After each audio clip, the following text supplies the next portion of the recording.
Hey there, boys and girls. What's up? My name's Mark. Welcome to Bumbling Through Dungeons, where we talk about both Dungeons and Dragons. It's a 2-for-1. And today's topic is setting the stage, which is a term that I created to describe a method of campaign prep that has really helped me.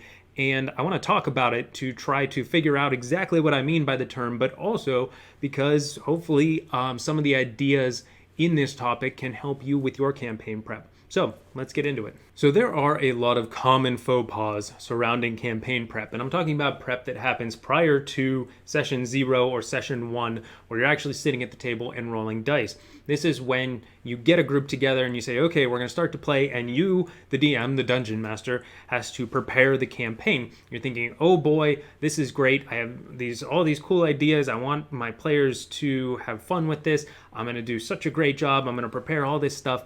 And there's a lot of pitfalls that many fall into, a lot of pitfalls that I've fallen into, and that are good to avoid when it comes to this type of prep.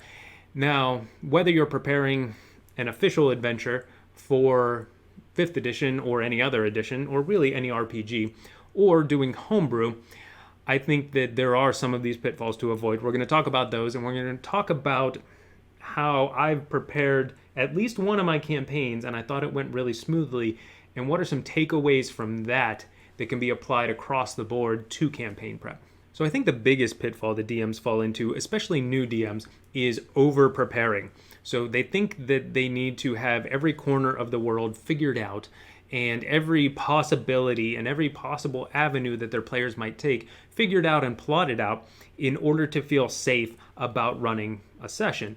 And I had a little bit of this in me in my first campaign, and I prepared, we'll call it a lot of material for my first campaign, and I ended up using not as much of that material as I initially prepared. I don't want to put a percentage on it, but it was definitely under 50% of the material that I prepped for that setting. Now, I've since gone back to that setting. It started off and was largely set in a major city in Waterdeep, and I've gone back and run other things in Waterdeep. So over the course of my DMing holistically, I've used a lot of that prep. But for that particular campaign, it was definitely overkill. And even in retrospect, with some of the other campaigns I've run in Waterdeep, it was still overkill. I was giving myself too much work. But I still run into the problem, and here's where some of the tension occurs for me, is that I still run into the problem where I don't always know how much time I'm going to have to prepare sessions during a campaign. So between, say you're meeting weekly, from one week to the next, you might have no time whatsoever.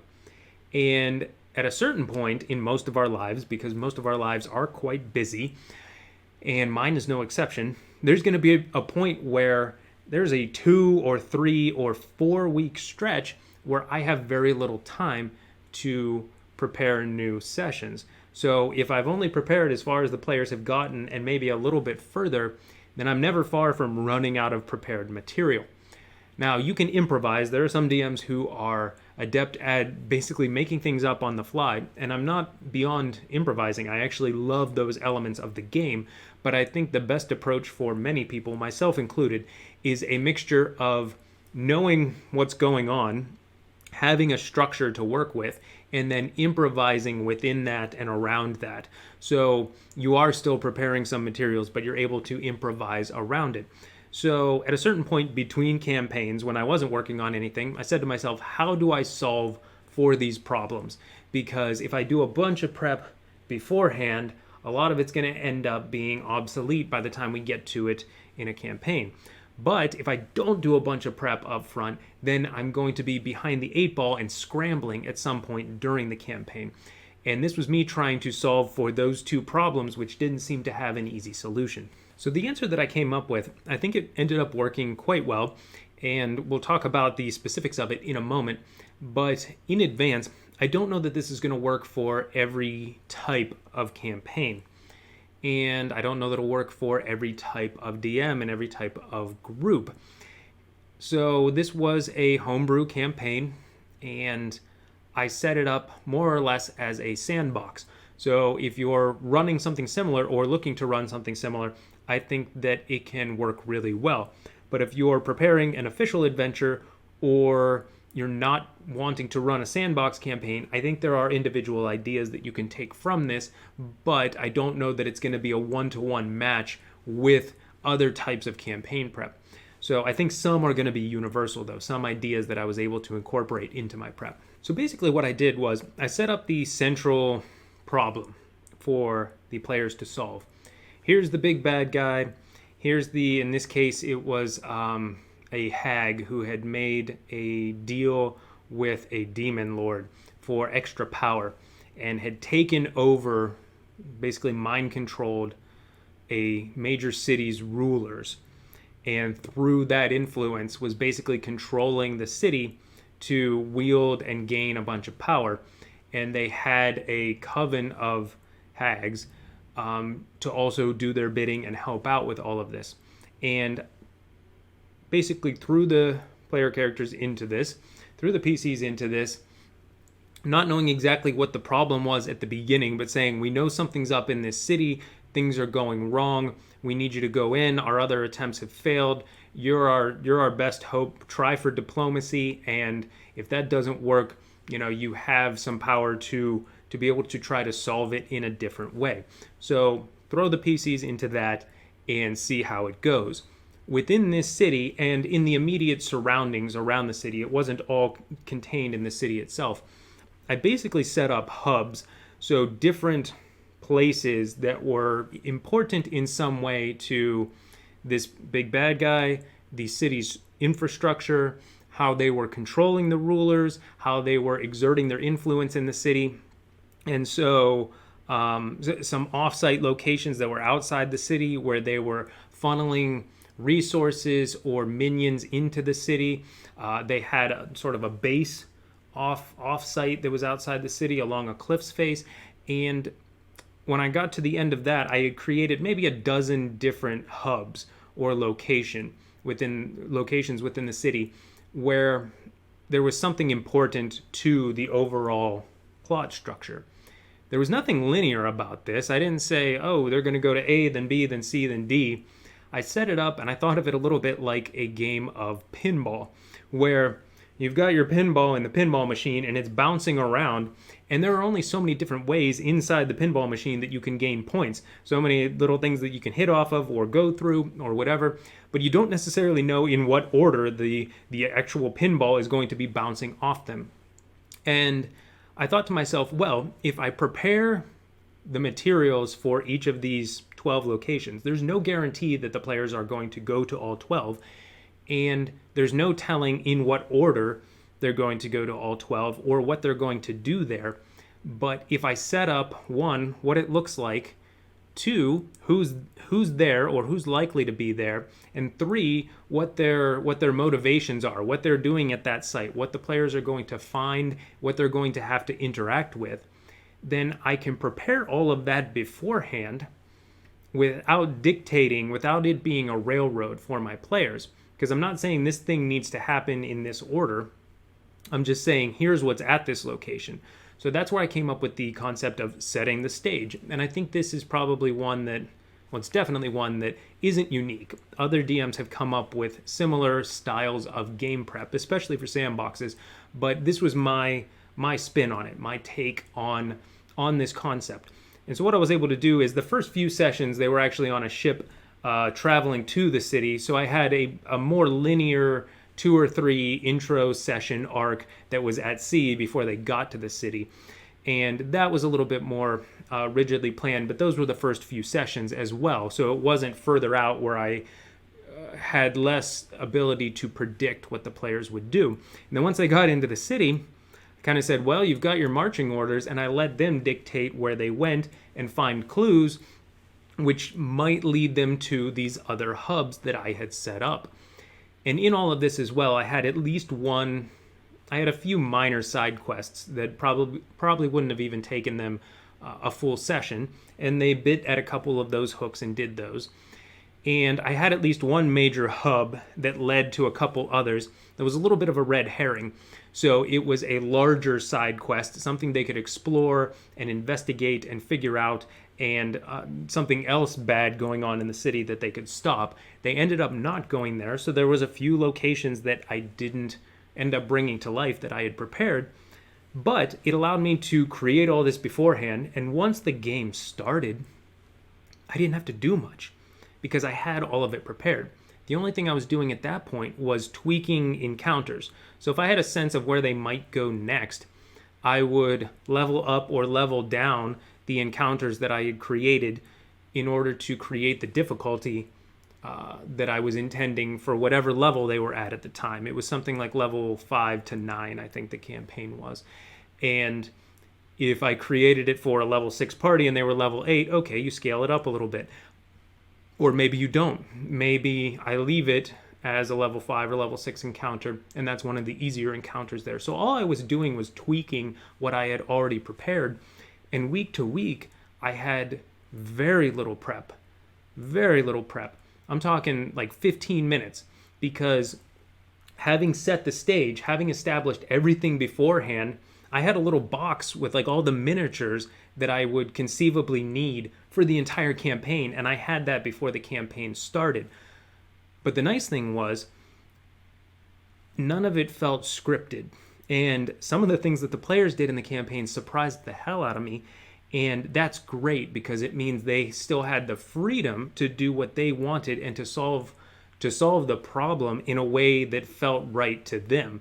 And it wasn't one of the solutions that I thought they might take. It was one that I hadn't anticipated at all, but it still worked within my prep because it still involved all the elements that I had prepped. Some of my favorite one-shots are microcosms of what happened in this campaign.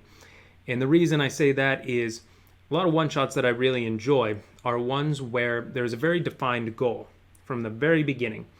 And that goal isn't really going to change, but there are 100 different ways you could go about getting the goal, working toward the goal, and solving the problem that is put in front of you. And more than I even realized going into this, I had set up this sandbox area for just that. And it felt really good because I always want to give the players a lot of freedom. I always want them to be the ones dictating what happens in the world. And very much like the pinball game, they're bouncing off these in ways I don't expect, but I'm ready for them because I have enough prepared at each of the locations to say, all right, that isn't quite what I expected, but I can work with it and make it work within, everything that I've already internalized. So for extrapolating general principles from this specific example, which is something that I like to do so that I can apply it across the board to future endeavors, one of the things that I would say is when you're preparing, don't prepare events. Don't prepare sequences of events or sequences of locations, but you can prepare locations, characters, and motivations, and a lot of those are going to be more static or can remain more static throughout your campaign. If you're trying to prepare events, if you're trying to prepare sequences of events, that's where your prep is going to fall apart, and that's where I think you're going to lose out on a lot of time and waste a lot of time preparing things that you have to change drastically once you actually get into the campaign. The other nice thing about this method of prep, once I had sort of internalized everything about what the campaign was, what the problem was, and what these different hubs were, I didn't need too much in the way of notes. So I might have a half page of notes for an entire session because I knew what was going on at each location, and it was very broad. It was like, okay, these people are doing this thing at this location, and here's what they might encounter. That's all I needed to know for that location. And if they went there, all I really needed to drill down to was exactly how many people are there that they might end up fighting if they don't find a diplomatic solution to whatever problem is there or whatever's going on there. So for the whole campaign, it didn't last too long. It was maybe 12 to 15 sessions or so. May have been even less than that, but that particular campaign, we had very long sessions. Some would go 4 to 5 hours routinely. So we stretched a lot of gaming into a tighter number of sessions, but I would say somewhere in that neighborhood. And I might have only had 12 to 15 pages of notes for the whole campaign. And so averaging 1 page of notes per session, which seems pretty remarkable to me, knowing how much I had prepped for campaigns before that. I might have a 20-page booklet or a 20-page PDF on my tablet with different notes for a particular session. And of course, inevitably, I would only use one or two of those pages, but I always felt like I needed those 15 to 20 pages, and it was never true. At best, I would use a couple more during the course of a session, but it was usually stuff that I could either improvise or look up in a book. I didn't need the random table there in my binder or on my tablet. And so for this, which felt like a low prep campaign to me, I front loaded a lot of the prep. And so during the campaign, it felt low prep, and it allowed me to focus on the player's actions. It allowed me to adapt to their decisions, to improvise along with their decisions, but it made it easier for me to do so in a way that still worked within the structure of what I had created. So hopefully that makes sense. This was revelatory to me when I discovered this method of prep and was able to execute it in a way that felt really satisfying. I ran the type of campaign that I was hoping for and really think that my players were able to enjoy it as well. And if you're running a longer campaign, maybe you are world hopping and you're going from place to place. This might be a little bit harder. I'm not going to lie, it might be a little bit different at that point. But I think a lot of times too, even in larger campaigns where you're not going to be in such a centralized location as we were, where it was entirely set, there was the sea voyage for a couple sessions, but then entirely set in that city and just the surrounding areas, like the surrounding wilderness around the city. Even if you're going to multiple locations over the course of a campaign, sometimes you can think of them as their own hubs. So it might not be a whole campaign, but you might set up a particular arc in a campaign similarly to what I talked about here today, where it is in a city or a section of wilderness or a region of the world, and you can set up those locations in a similar way, and there's your pinball machine for this portion of the campaign. And then you go over here to another part and you set it up again. So for larger, bigger campaigns, if I was running a campaign that was going to be 50 plus sessions, I don't think I could prepare everything in advance like I did for this. This worked because it was 12 to 15 sessions for the whole arc, for the whole campaign. And I do think, though, that I could use that same philosophy on a larger scale, but I would just have to take it in chunks. So I might be able to prep the first 5 to 20 sessions, depending on how long we're playing for in each session and how big a section, how big a narrative arc is going on at one time. But I might be able to prepare 10 sessions in a way that I talked about. And then as I'm getting toward the end of those 10, I might have a sense of what's coming next and I can prepare the next big chunk. So there will be times where there is a fair amount of work that you have to do mid-campaign, because even with this method, I think there's only going to be so far out that you can prepare when you are talking about an open campaign where you want a lot of player freedom. But I do think that there's a lot of ways that it can still help streamline that prep. And it's definitely one that, like I said, was revelatory for me and that I've incorporated since then and hope to continue to evolve and change and tweak to get the most out of this method in my future prep. So that's it. I hope you set some magnificent stages for your players. And until the next video, take care.